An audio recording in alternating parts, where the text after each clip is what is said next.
Secunderabad పార్చిగుట్టల MRPS office పై నాయకురాలిని నేను ఇక్కడ బిర్యానీ తీసుకొని వచ్చినయ్యా. ఇదేమంటారు మసాలా చౌరస్తా బార్ ముంగట. నేను యూట్యూబర్ని. ఈ బిర్యానీ తీసుకొని ఇక ఇంటికి వచ్చిన. ఇక ఇంట్లో మొత్తం స్మెల్లే వస్తుంది.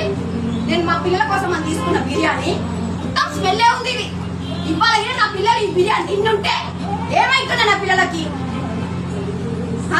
ఇట్లా ఎంతమంది ప్రజలతో ఆడుకుంటారు ఇట్లాంటి వాళ్ళు? ఎంత ఆక్రోషం వస్తుంది, ఎంత ఆవేశం వస్తుంది నాకు. నేను స్మెల్ చూడలేదు అప్పటికి. అసలు నేను మొత్తం ప్యాక్ చేసి ఇచ్చాడు. ఎప్పుడు ప్యాక్ చేయడు, కవర్లో కూడా పెట్టి ఇవ్వడు. ఇది నేను మసాలా తీసుకుపోయినా ఎప్పుడు ఇట్లా రాలేదు. ఇవాళ ఎందుకు అయ్యింది? ఇవాళ ఎందుకు అయ్యింది ఇట్లా? దీన్ని పట్టించుకొని నాదులు లేడు కదా పట్టిడా. ఇది ఇమ్మీడియట్ తీసేయాలి. ప్రజలు కూడా తింటారు. ఇక్కడ తాగిపోతే ఆడ బార్ ఉంది, ఆడ బాగా తాగుతారు, వచ్చి తింటారు. ఏమన్నా పణం పోతే ఎవరికి రెస్పాన్సిబిలిటీ? ఎవరి కొడుకురా?